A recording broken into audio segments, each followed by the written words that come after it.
All right, well, thanks. That was a nice introduction. Thanks, Chris. So today I'm going to talk about pulmonary ultrasound, and this is a relatively new field, although in Europe it's been going on a lot longer than we've been doing it in America.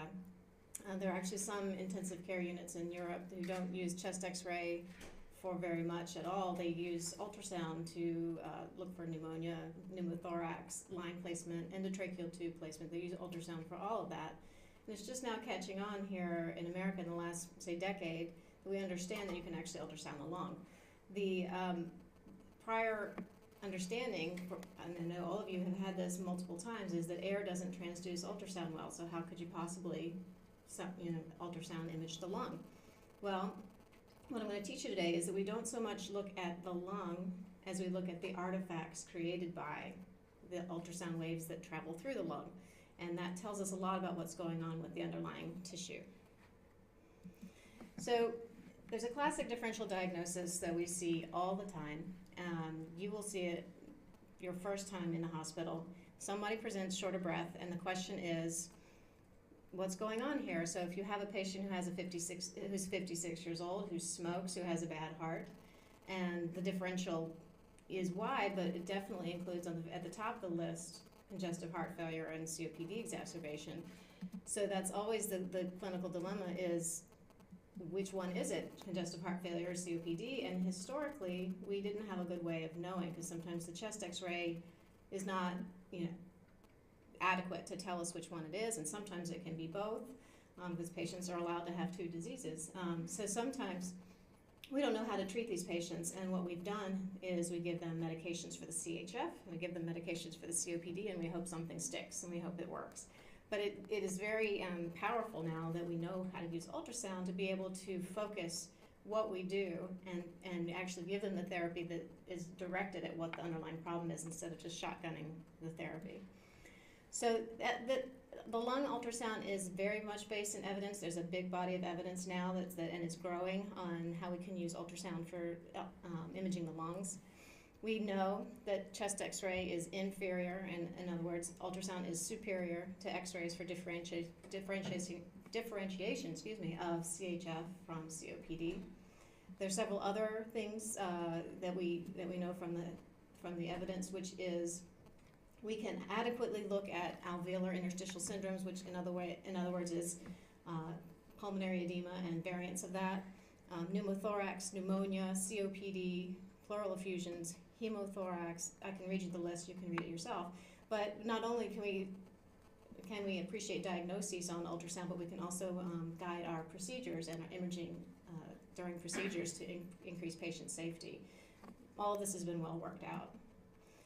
There's some key probe positions which you'll be practicing today in your practical sessions, but it's also a good habit to get into to look at all 8 key probe positions on the chest. There's 4 on each side.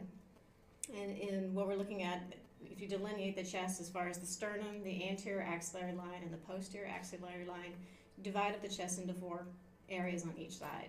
And you want to look at a representative area in each segment so that you can feel like you've had a good overall picture of what's going on with the chest.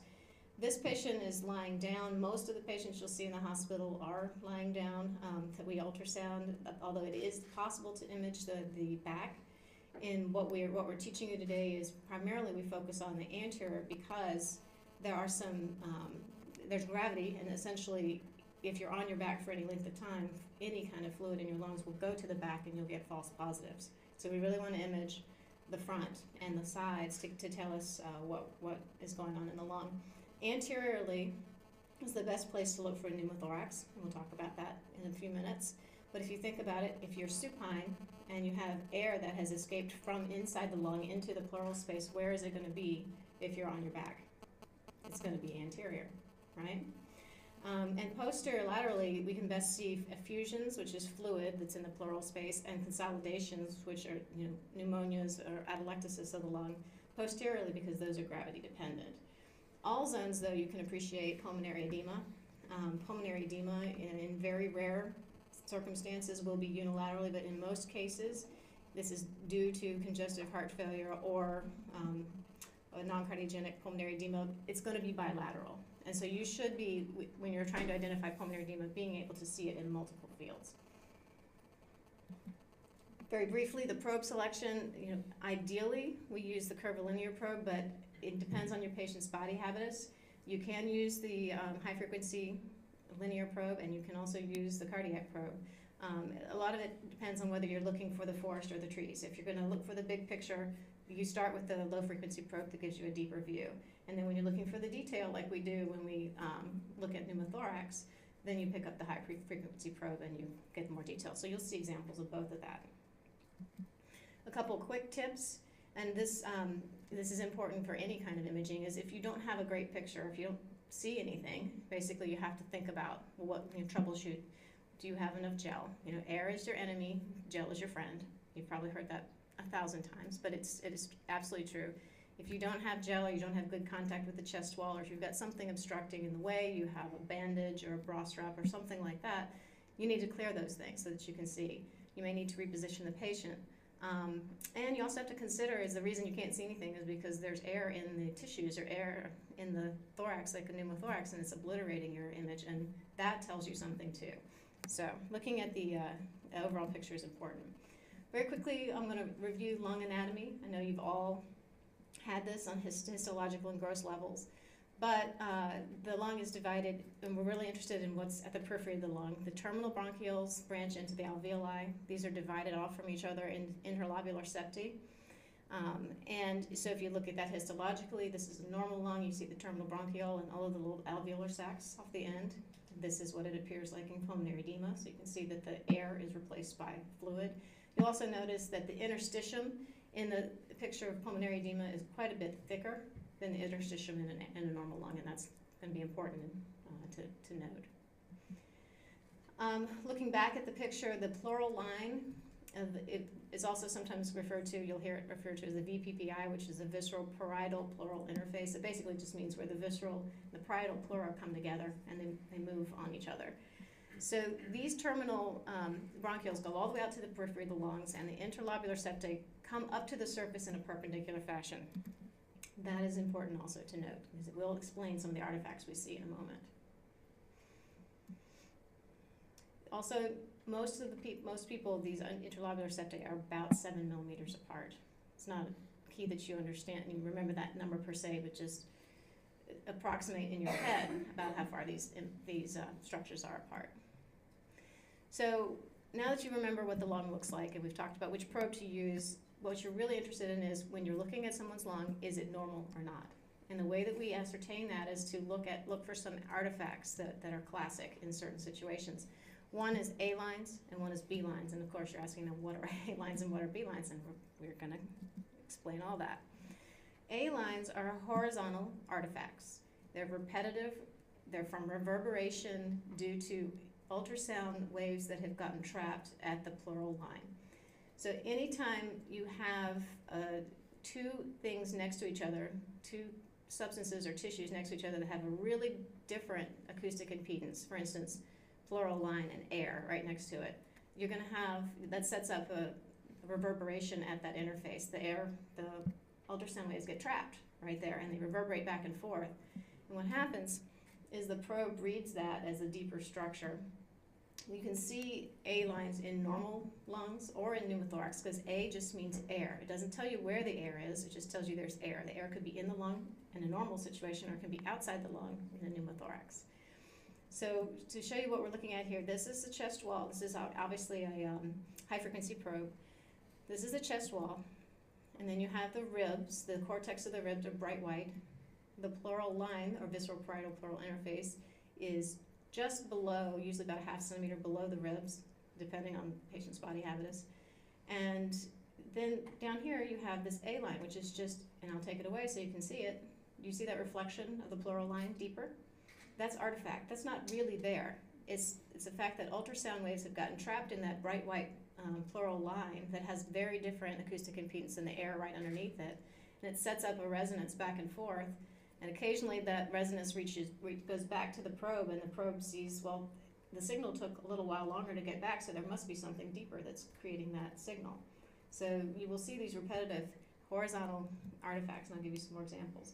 You'll also notice that the A lines are spaced equidistant from the space from the chest wall down to the VPPI is the spacing that you'll see. And if you take the a probe or increase the depth, you'll see that that spacing remains consistent throughout. Okay. Another example, just a reminder, the air is just not a good transducer of sound. The sound will reach that pleural line there, and it will just, most of it will scatter back. But the ones that do reach back to the probe in an organized fashion will create an image, and that's the pleural line. However, some of those sound waves reach the pleural line, and they get stuck in the pleural line, and they reverberate, and they reach back to the probe later, and it ends up interpreting that as lines that are lower. Can everybody see that? Mm-hmm. It's just an artifact. Your lungs are not striped. This is because there's air, and the difference between the air and the pleural line is creating this artifact. Okay, so normal lung will have A lines. Also, pneumothorax will have A lines as well. So A line does not necessarily mean normal, but you will see A lines in normal lungs. Yes, you had a question? Just does it depend on what frequency you use, since if it's a resonance effect? It doesn't really depend on what frequency you use. You'll see this artifact because there's such a huge difference between the acoustic impedance of the pleural line and the air next to it that there will be a resonance phenomenon with most any probe you pick. Will the depth of the line change or not? It doesn't change. It's still the same distance. The depth of the line is from the chest wall to the VPPI is the spacing. You'll see multiples of that as it goes down. Okay? Good questions. So when you're wondering whether you have normal lung or not, you were looking for, well, are the A lines gone? Because if the A lines are gone, then that means there's not air there. There's something else has replaced the air in the lung, and that could be anything. That could be blood. It could be edema, infection, contusion, tumor. Any number of things can obliterate the A lines, and then you have to start thinking what has taken its place. So now we're going to get into what are B lines. B lines are actually vertical artifacts that erase the A lines. So the normal aerated lung has A lines, but if you have B lines, these are artifacts created by fluid in the lung that will obliterate the A lines. So normally these vertical comet tails, you can have a couple little ones that are normal. You can have up to 4, some people say 3, can be normal. But if you have multiple diffuse B lines in multiple fields, then that is abnormal. That is fluid that has overtaken the air in the lung. And you remember that histology picture we just showed you with the thickened interlobular septi and the fluid in the alveoli. It could also, that fluid is next to the air in the lung and will create a reverberation, but the reverberation in that case is vertical. And I'll explain why in just a moment. So here's an in-motion picture of what B lines look like. The fluid is replacing the air. It looks like a light show. And you'll notice that there's multiple, and they go all the way to the edge of the screen, and the A lines have disappeared. Another example, these are finer B lines, and there's a physiology behind why these look a little bit different than the others, which I'll touch on. So the reason the B lines happen is, again, it's an artifact that you have to interpret what the artifact is because you can't actually see the lung. The sound waves are trapped in the fluid that's in the interstitium. Remember the interstitial walls, the interlobular septae, are about 7 millimeters apart. When those get thickened with fluid, the sound waves get trapped in that interface and will create a reverberation, and the reverberation is vertical because those septae are vertical compared to the chest wall. They come all the way up to the chest wall perpendicularly. So as the ultrasound beam reaches that interface and creates a reverberation, it creates multiples of this reflection, and therefore you end up with a comet tail. You'll see 2 different types or natures of B lines. One is the more gross appearance, which is what you're seeing on the left there. That is interstitial edema. Generally, that's fluid that's in the interlobular septae, but maybe not in the alveoli yet, but still it's a fluid that's not normally in the lung. And those tend to be spaced about 7 millimeters apart up at the chest wall. The one that on the right that looks more fine and diffuse, that's when you progress from just interstitial edema into alveolar edema or ground glass or more significant pulmonary edema, so that the fluid is actually in the alveoli, and that means the alveoli are spaced only about 3 millimeters apart, so you have just a kind of a diffuse B line. Appreciate the difference there? Okay. All right, So just to review, the key findings when you have pulmonary edema or alveolar interstitial disease, which can be cardiogenic, non-cardiogenic, and it could be fibrosis. There's many things that could create this, but essentially what it is you don't have air, you have something else in the interstitium of the lung that's replaced the air, so your A lines are gone, and then you have comet tails that go all the way to the edge of the screen. They're multiple and in multiple fields. Just a few more examples. B lines versus A lines, the horizontal versus the vertical. And just some stills of different ways that the B lines can appear. Chest x-rays, if you've had any radiology, you'll have heard the term curly B lines. And on a chest x-ray, a curly B line is this perpendicular to the chest wall opacity that represents pulmonary edema. So you can see the B lines on ultrasound and B lines on chest x-ray, same terminology, describing the same thing. So when you later on hear somebody refer to a chest x-ray that has curly B lines, that's a marker of pulmonary edema, and that's what they look like, and so you can imagine why they look the way they do on ultrasound. Okay. We're going to move on. We'll have some time at the end for more questions about A and B lines, but we're going to move on to ultrasound of pneumothorax. And just a reminder about what a pneumothorax is. Normally, your lung is inflated. It's like a balloon. It's covered with the visceral pleura, and the chest wall is covered with the parietal pleura, and normally they're adhered together, usually almost like a suction, a very thin layer of fluid between the two. And if any air gets in between those two layers, the lung will just collapse. You lose the suction. So a pneumothorax is when your lung has collapsed and air has entered the chest cavity instead. Pneumo meaning air, thorax meaning chest. So what about chest x-ray for pneumothorax?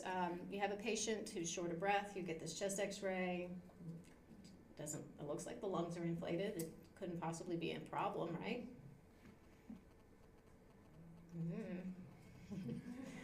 Loaded question, right? So if you get a CT scan of this same patient on their back, you will notice that on the left side, and remember you're looking from the foot of the bed, the left chest, the lung has separated from the chest wall and has deflated. The upper lobe is completely deflated. You couldn't see that on chest x-ray. It's the same patient who was in that chest x-ray just the slide before. You couldn't appreciate that because when they're on their back, where is the air? Anterior. So if this person is laying down on their back, and they are by definition because this is a trauma film and you don't have trauma patients and C-collars sitting straight up and talking to you, they're on their back on a backboard. You take a film, and if that air has escaped from the lung and is sitting in a bubble anterior to their heart or anterior to their left lung, you're not going to see it. You can't see any line. Direction. So CT scan has really been the gold standard for a long time, but now ultrasound is gaining on that, and it's actually gaining a lot of favor because one, it's cheaper, it's safer, and it's faster. It's a lot faster. So we can very successfully ultrasound for pneumothorax. And so we'll talk about that. And what we're going to be doing is interpreting those artifacts to see if we have normal lung or not. There have been studies, blunt trauma studies, that have compared CT or placement of chest tube with rush of air as the gold standard versus ultrasound, and compared that to how chest x-ray it functions as far as a test. And chest x-ray is not as good as ultrasound. There's some studies that put chest x-ray at a coin flip, 40% sensitive for pneumothorax in the supine position, and some up to 75. But either way, if I was the patient on the bed, I wouldn't want to be in that 25% that they missed. So ultrasound is much better. If you see the lung moving underneath the chest wall, then you don't have a pneumothorax. It's 98%. So the technique that we use to scan for pneumothorax is, we have to remember that the heart takes up a lot of the left chest, and there's no lung in front of that heart in most patients. Some of our COPDers are the exception, but most patients, the lung does not go in front of the heart. So you start at the mid-clavicular, you use the high-frequency probe again, because we're looking very superficially, we're looking for the pleural line, which is only a centimeter or two underneath the surface in some people. You choose the high-frequency probe, you start in the second intercostal space. The orientation is towards the orientation marker is towards the head, and you move downwards anteriorly and then splay laterally so that you're getting images in all 4 quadrants. You have to do it a little bit more laterally on the left so that you avoid the heart. What you also want to do is when you put the probe on the patient, you want to watch them breathe through a few respiratory cycles, because what we're trying to pick up here is the pleura moving? So you have the visceral line and the parietal pleura together in a normal patient, and if you're breathing, then there's motion at that interface when you breathe. If your lung has collapsed, there won't be any motion at that interface because the lung is way down here. There's 3 big things you're going to look for with a pneumothorax. One is the pleural line. We just talked about that. The other is lung sliding. And the last is when you can put an M-mode line through the pleural line, put the image in M-mode and watch over several respiratory cycles what happens through that line, and you can actually see whether the lung is moving underneath due to an artifact that it creates on the M-mode. We have several examples of that. So again, your anatomy, identify your pleural line. Remember that you have the ribs, which also hyperechoic at the cortex, and there's usually rib shadows behind the ribs. Some people call this the bat sign, so that you have the cortex of one rib and the cortex of the other rib is the wings and the pleural line is the body. You can kind of see that. You're looking for that. That's what you want to see in your image. The rib on either side and the pleural line in the middle. You may see A lines. If you do, does that mean you don't have a pneumothorax? No, because A means air. Doesn't necessarily mean the air is inside the lung, could be outside. You may see B lines if the patient has pulmonary edema. If you see B lines, do you think that the patient has a pneumothorax? Right. If you see B lines, the patient does not have a pneumothorax because B lines are originating from the interstitial edema that's from the lung. And so if you have lung in the field and it's up at the chest wall, then your lung is not collapsed by definition. So we'll show you some pictures of that. When you have a pneumothorax, this interface is obliterated. Essentially, you will have the parietal pleural line, but you will not see the motion of the visceral at the parietal line. Okay, so again, you use your high-frequency probe. You place it in a craniocaudal orientation, sagittal orientation, starting at the second intercostal space, usually mid-clavicular line. You watch through several modes of breathing, and you get this image in your picture, the pleural interface and the 2 ribs, and you're looking for the lung to slide back and forth as you breathe. And remember that the lung goes craniocaudal, so the best orientation to really catch it is when you're in the vertical orientation. So remember that air impairs transmission of sound. So when the lung is up, you will see sometimes very faint B lines, you'll see A lines, but you won't see deep into the lung unless the lung is consolidated or something wrong with the lung. But you can see the pleural interface. You should be able to see that. You should be able to see sliding.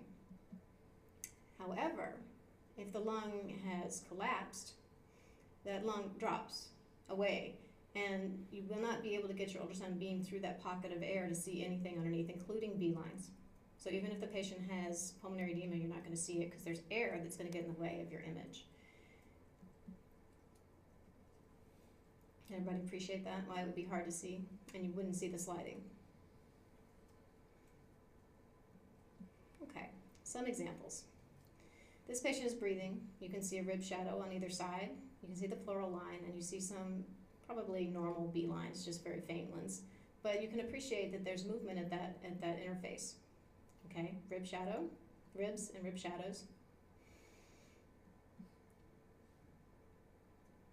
And again, just in case we're not talking the same language, this is lung sliding and with some B lines underneath.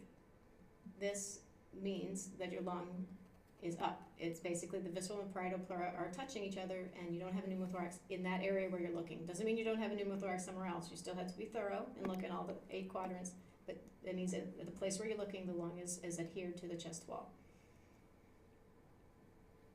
Okay. Pneumothorax, however, this patient is breathing, not holding their breath. So you do see some movement of the chest wall because the patient's intercostal muscles are still contracting, but as far as the sliding, you don't see anything anymore.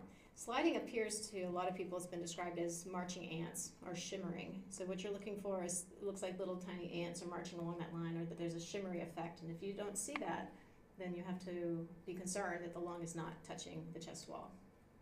And that you can also appreciate there's no comet tail there, and there may even be the hint of an A line there at the bottom of the screen.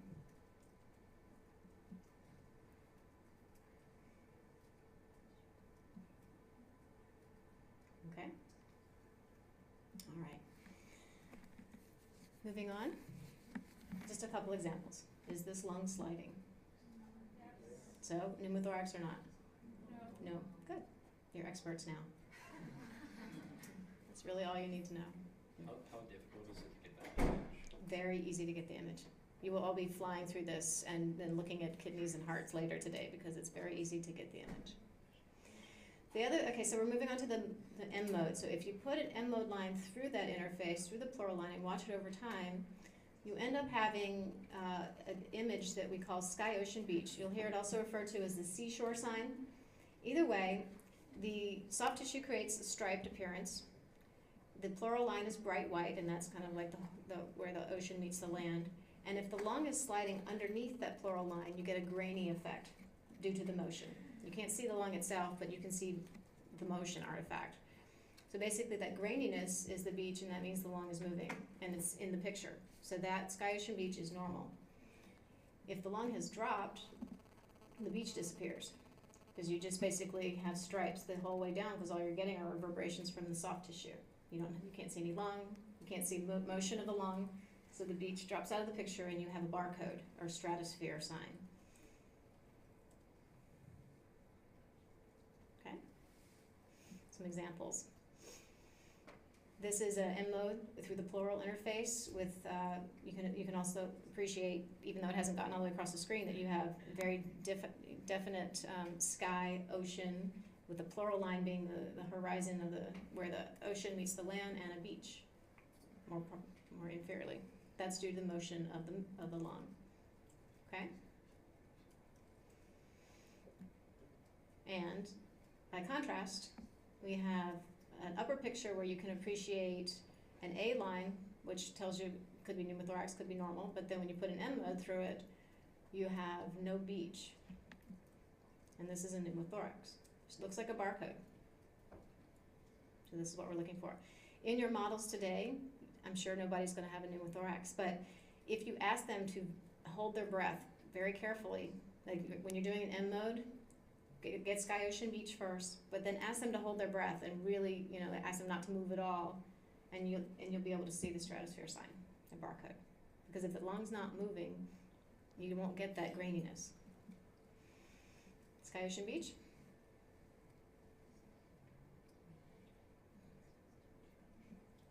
Nope, pneumothorax. Good job. Okay. Good job. Okay. Just another example of, on the lower picture, a film with multiple A lines, and when you put the M mode through it, you have what definitely looks like a barcode, and the above picture where you can see the beach, the graininess of the beach due to lung motion. And which one is positive? Right or left? Correct. It's very, once you understand what you're looking for and you can find that image, not a problem. And last example, which one is positive? Left. Nice job. So you can see how this, instead of ordering a chest x-ray, waiting for the tech to come up, getting a film, waiting for someone to read it, 30 minutes later you get your answer. You can see how just putting the probe on the chest, you get your answer in 30 seconds, and you can really benefit the patient by knowing what's going on. Okay. One last thing I'm going to mention that's very specific to pneumothorax, and actually is 100% diagnostic if you see it, although you may go your whole career and never see it. If you do, I want you to understand what it is you're looking at. It's something called a lung point. A lung point is literally the point at which the lung drops away from the chest wall. So if you get that rib space, where you have a rib on one side, a rib on the other, and the pleural line, if you get that rib space where as the patient breathes, you can see sometimes the lung is up against the wall, and sometimes it's not because the lung's moving and it's pulling that dropped away area into the picture.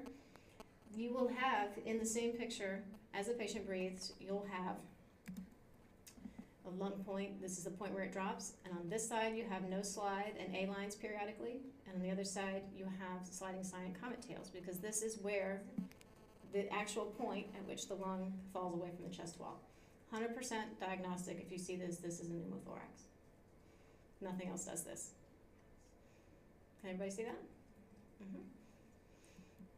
And if you look at it from a CT point of view, if you're looking at this exact spot where the lung has fallen away from the chest wall, you can imagine you put an M mode through there, and sometimes you might see the lung up and sometimes you might see it down as the patient breathes. Okay. One caution before we move on, there are other things that can cause lack of sliding. So you also want to look at the clinical picture, look at the M mode and so forth. Sliding is not the only thing you want to look for. You want to look for B lines, A lines, and so forth, and really take a full view before you make a decision, because if a patient has a chest tube in, for instance, that's tacking down their lung won't slide when they're breathing. Or if they have a bleb or adhesions from a prior infection or anything like that, sometimes the lung does not slide normally. But you would still be able to see B lines, you would still be able to see that a little bit of motion when you go on M mode, you would still be able to see that. Sciatica beach should still be there. But lack of sliding, be careful. If you see lack of sliding, don't make your diagnosis just on that.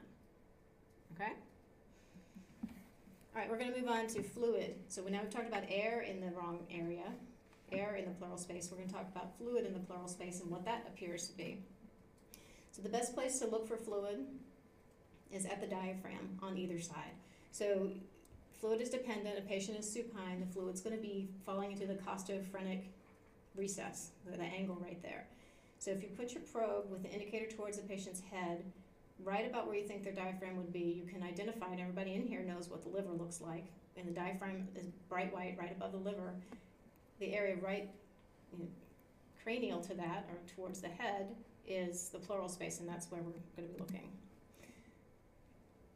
So you can imagine with the dot towards the patient's head, you have liver, diaphragm, pretty clear, and right above that, if you see blackness, what is black? What turns out black in ultrasound? Fluid, right. What does air look like in ultrasound? Air doesn't look white. Air, you can't see air. Air just scatters the picture, right? Air doesn't conduct ultrasound well. So basically if you have air, I'll show you what happens when you have air in just a moment, you get a different kind of picture. This is the space, again, where you're placing your probe. You're finding the liver, you're moving up and down so you can find that person's diaphragm, and this area is where you want to image. People's diaphragms are in different places. People don't necessarily read the textbooks. COPDers have very low diaphragms because their lungs are hyperinflated. Some people have great big livers and their diaphragms are up in their armpits. So you need to look around and find out where their diaphragm is. Don't just assume. So here's a good example of, there's a little picture of Morrison's pouch, kidney, liver, and right above the liver, you see black, which should not be there. That is a pleural effusion, and depending on the situation, it could be pus, blood, transudated fluid. That's more of a clinical diagnosis, but it's definitely fluid in the wrong place. By contrast, if you don't have fluid there, what happens to the air is it comes down through the liver, bounces off the diaphragm, reverberates a little bit, comes back to the probe, and the probe interprets that there's liver deeper than there is. So it looks like you have a liver on the other side of the diaphragm, or on the other side it could be the spleen. So this is what we call the mirror sign. So if you have a mirror image of the liver on the other side of the diaphragm, or a mirror image of the spleen on the other side of the diaphragm, that means that there was air there at that interface, that normal lung was up at the diaphragm, and that acoustic impedance between the two layers was too great, set up a resonance, and created an artifact of a mirror image. So lack of black is usually air, and that's normal. The other thing I want you to note here is something we call the spine sign. So you can see the vertebral shadows all the way up to the diaphragm, right? And then they disappear. So why do you think that is? Does air conduct ultrasound well? No, because the ultrasound is trying to get through the lung to see that what's behind the lung, and the air will scatter everything, so you're not going to get a signal from what's behind the lung if there's air. If there's fluid, you'll sometimes, and many times, see the spine continuing further up. Okay, normal or not? Not, and you can almost see that there's some settling of content. This is a hemothorax, so instead of just plain fluid, which would appear all black, there's a grayish kind of layering effect to it, and that's because there's red blood cells in blood, and if they sit there long enough, they will settle out, and the plasma comes to the top, so you have this gradient, which appears what blood appears like. And on the other side, we have a mirror image. That's normal. That's an aerated lung with no fluid. I've mentioned transudative versus exudative effusion in hemothorax. Sometimes you can tell the nature of the effusion, and it guides your management. For instance, if you're thinking about just putting a very thin needle into effusion to drain it, thoracentesis, you might not choose to do that if you have something that looks very thick with fibrinous loculations or blood in it, because you need to manage those differently. So it does help. It's not diagnostic. You should never say this is transudate versus exudate based on what the ultrasound looks like, because you need to send it to the lab to be sure. But you can pretty much tell when you look at it if you're going to need a needle or a chest tube to drain it. So it's very helpful for that. Notice on that bottom right image of the transudate, you can see the spine shadow behind that fluid.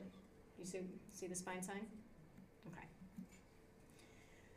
We also use the probe in real time with a sterile glove or a sterile cover on it to guide procedures. Many times people will just mark it with an X and then reposition the patient in about the same position and hope for the best. But I think if you've got the ultrasound available to you, it's best to use it in real time, because look at all the vital organs that are pretty close to where you're going to be putting a pretty large bore needle. So unless you really want to get a spleen or a liver biopsy, it's probably a good idea if you have the ultrasound to use the ultrasound while you're doing the procedure to guide. You can actually see the needle going into the fluid, know when to stop pushing. Just gives you an idea.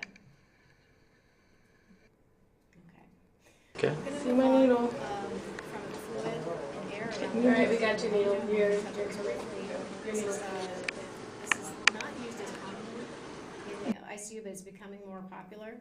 Like I said, the European groups, Liechtenstein and so forth, use chest X-ray almost exclusively to diagnose consolidation. Use ultrasound almost exclusively, and chest X-ray is less popular.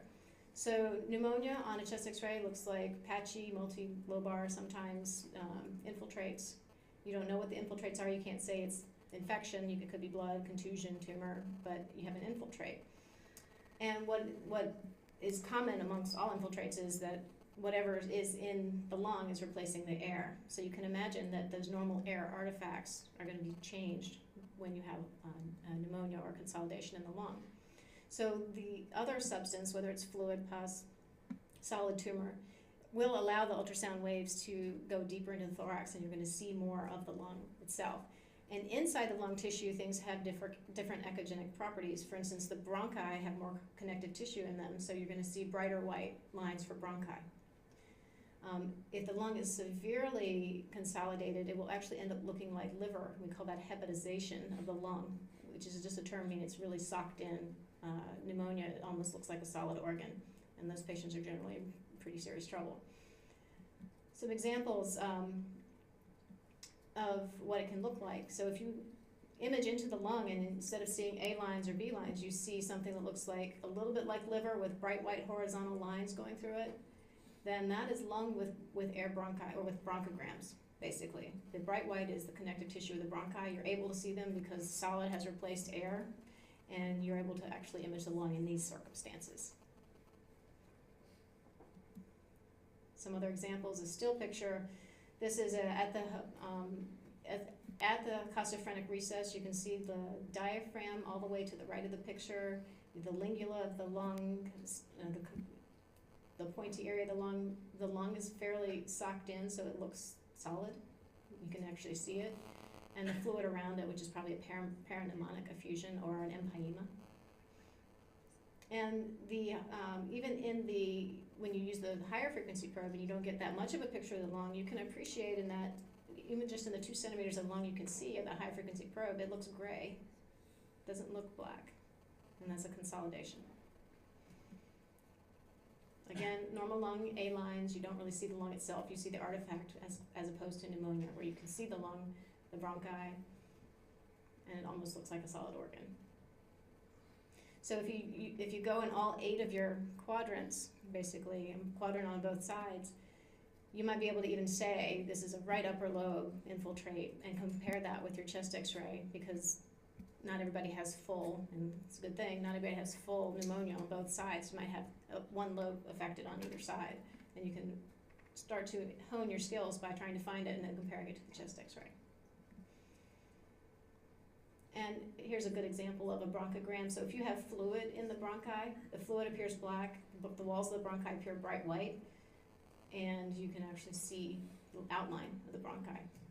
And fluid is usually inflammatory or white cells. And lastly, I'll mention that if you put Doppler on a consolidated lung, it tends to be more hypervascular, but it's hard. There's not a definitive number we're looking for. It's just if you compare it to a non-consolidated part of the lung, there's more vascularity to a pneumonia. Other things we can see are abscesses, very discrete collections of fluid within the lung. This is an example of a lung abscess after significant necrotizing pneumonia. Here's another great example of, you can actually see the outline of the entire bronchus through ultrasound because the lung is so consolidated. Okay, we're going to wrap up. We're going to remind you that you want to scan all areas of the chest. If you are to look for comet tails, you want to look for them in diffusely, multiple, going all the way to the edge of the screen. You will not likely see them in our normal models today, but if you want to see them, join us in the ICU any day. And you want to look for, with pulmonary edema, you're expecting bilateral positivity. The stars represent the rib shadows. The pleural line is where the arrows are, and just another example of what comet tails look like. Reminder that the comet tails are an artifact. They're just because there's resonance set up at that interface between air and water, that sound wave just reverberates infinitely and creates this vertical artifact. And pneumothorax, a reminder before we go to our models, that sky ocean beach and sliding is what we're looking for in a normal lung. Lack of sliding and barcode, and definitely lack of B lines, what we expect to see in a pneumothorax. So when you go to your scanning today, it won't take you, you'll all become experts within about 10 minutes. It won't take you long. You want to make sure you identify, you use your high frequency probe, you identify rib shadows in the pleural line, watch through several cycles of breathing, put an M-mode line through the pleural line, ask your model to hold the breath, ask them to breathe and see how it looks different, so you can see sky ocean beach and barcode.